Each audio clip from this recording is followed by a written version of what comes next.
O Senhor esteja convosco. Boa nova de nosso Senhor Jesus Cristo, segundo São Lucas.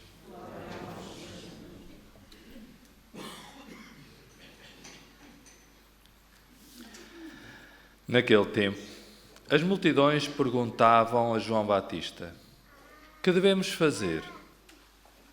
Ele respondia-lhes: "Quem tiver 2 túnicas, reparta com quem não tem nenhuma. E quem tiver mantimentos, faça o mesmo." Vieram também alguns publicanos para serem batizados e disseram: "Mestre, que devemos fazer?" João respondeu-lhes: "Não exijais nada além do que vos foi prescrito." Perguntavam-lhe também os soldados: "E nós, que devemos fazer?" Ele respondeu-lhes: "Não pratiqueis violência com ninguém, nem denuncieis injustamente, e contentai-vos com o vosso soldo." Como o povo estava na expectativa e todos pensavam em seus corações se João não seria o Messias, ele tomou a palavra e disse a todos: "Eu batizo-vos com água, mas está a chegar quem é mais forte do que eu, e eu não sou digno de desatar as correias das suas sandálias. Ele batizar-vos-á com o Espírito Santo e com o fogo. Tem na mão a pá para limpar a sua eira e recolherá o trigo no seu celeiro. A palha, porém, queimá-la-á num fogo que não se apaga." Assim, com estas e muitas outras exortações, João anunciava ao povo a boa nova.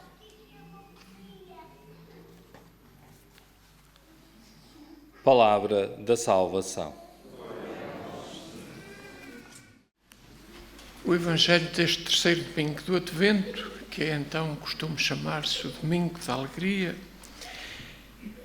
acabamos de ouvir uma série de afirmações de João Batista que em nada parecem denotar alegria.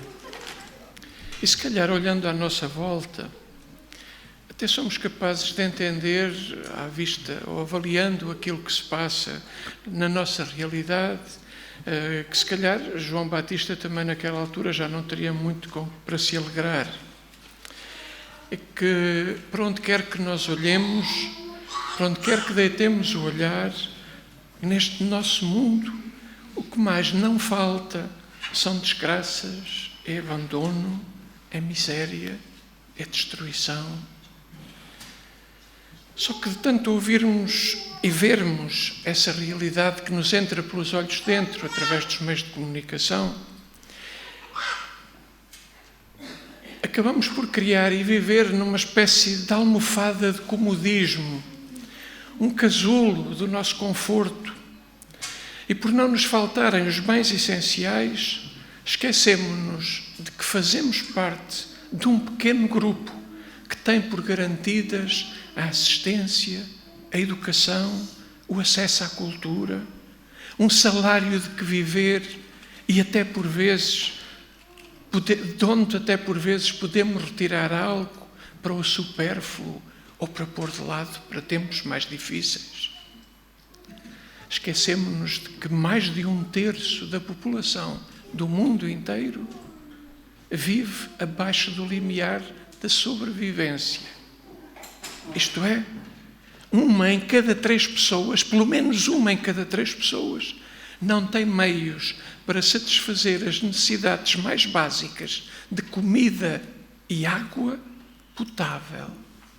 Já para não falar de outras necessidades tão básicas como essas, para o nosso crescimento, como a segurança ou a garantia de futuro.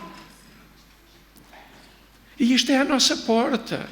E não apenas por causa da crise de refugiados, provocadas pelas guerras, que continuamente ouvimos falar. Recordo o desabafo há uns anos de um ex-colega que era missionário deoniano e que na altura trabalhava no Madagascar.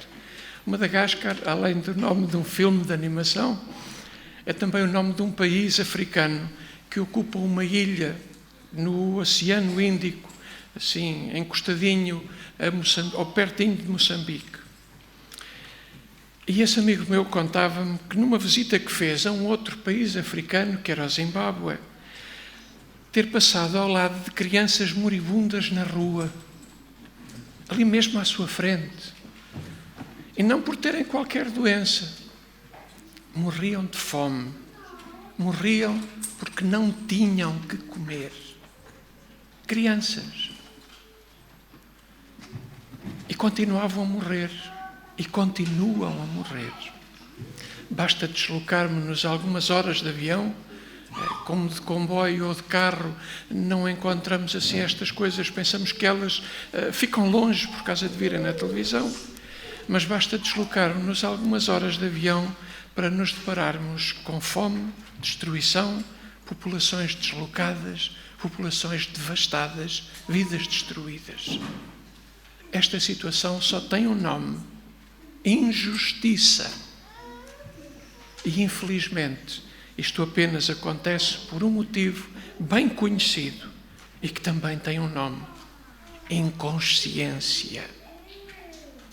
É inconcebível que no mundo de hoje, onde muitos se pavoneiam onde muitos pavoneiam os seus excessos pela comunicação social e nas redes sociais, se deixe chegar a esta situação.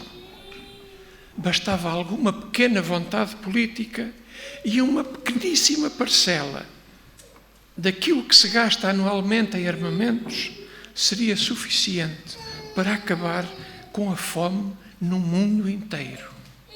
É uma aberração. E já para não falar noutra aberração, que é a dos palácios com sanitas de ouro, ou as feiras de vaidades, que são as passagens de modelos de alta costura, em que por um bocadito de pano se pagam milhões, bilhões. Mas avancemos. Até porque aparentemente não está ao nosso alcance resolver essa situação, como fomos sendo insidiosamente instruídos e continuamos a ser constantemente instruídos através de campanhas e manipulações tão perfeitas que nem sequer nos damos conta. Isto é, não tínhamos dado conta até ouvirmos João Batista neste Evangelho de hoje. Porque João, a quem lhe perguntava como preparar os caminhos do Senhor, ele respondia de imediato: quem tem 2 túnicas, dê uma ao que não tem. O mesmo é dizer, partilha. Não acumules o que não é essencial. O que tens em demasia faz falta a outros para viver. Partilhar é uma obrigação nossa. E é particularmente atual nestes dias em que se escava cada vez mais o fosso entre pobres e ricos, o fosso entre os que têm emprego e os que não conseguem encontrar, e os que o não conseguem encontrar. O fosso entre os que têm acesso aos bens e à cultura e os que são daí excluídos. Entre os que têm um lugar onde habitar e os que dele foram expulsos pela ganância de outros. No texto de hoje encontramos depois 2 categorias de pessoas, 2 categorias sociais que colocam a João essa mesma questão que há pouco referia sobre o que devem fazer. E a resposta do Batista é tão simples quanto exigente.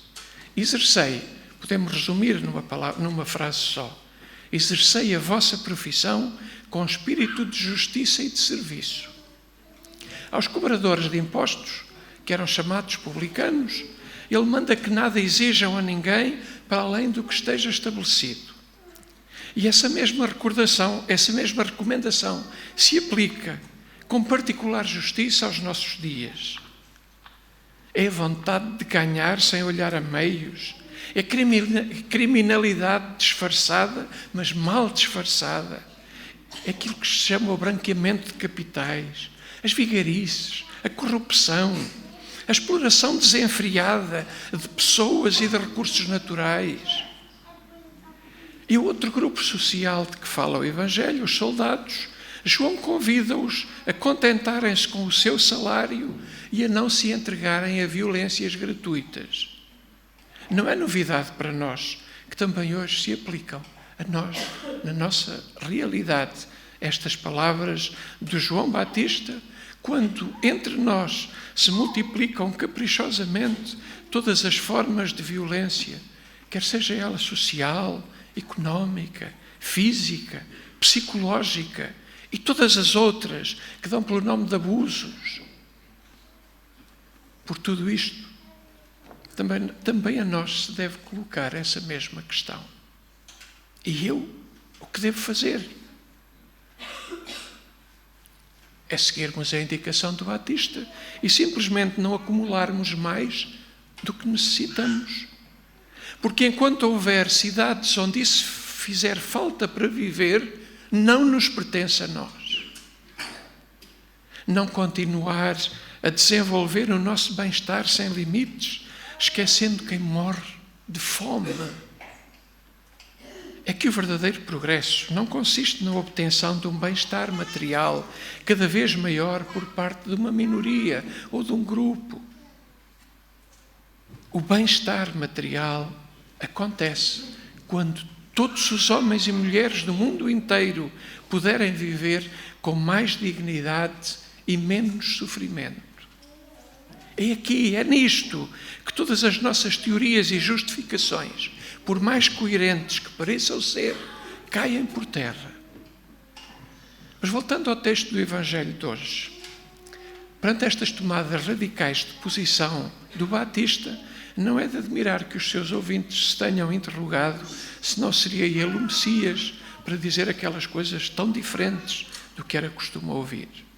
E embora à primeira vista a missão de João e a missão de Messias pareçam assemelhar-se, elas não são assim tão parecidas como isso. E João tinha consciência disso mesmo, tinha consciência das diferenças. Por isso trata de esclarecer toda a gente acerca daquilo que os distingue. Enquanto que ele, João Batista, batiza com água, Jesus batizará no Espírito Santo. E embora João tenha vindo em primeiro lugar, Jesus é mais importante, tão mais importante que João até declara que nem sequer é digno de lhe desapertar as correias das sandálias. Mas há outras diferenças entre ambos.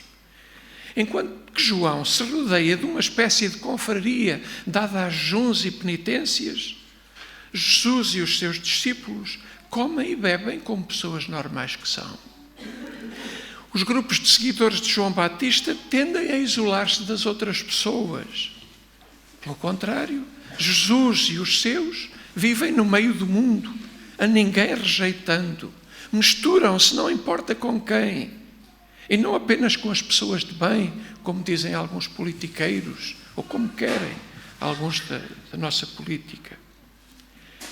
Entre Jesus e os seus, há como que uma preferência marcada, quase doentia, poderão dizer alguns, pelos marginalizados e pelos pecadores. Vão ao encontro de todos.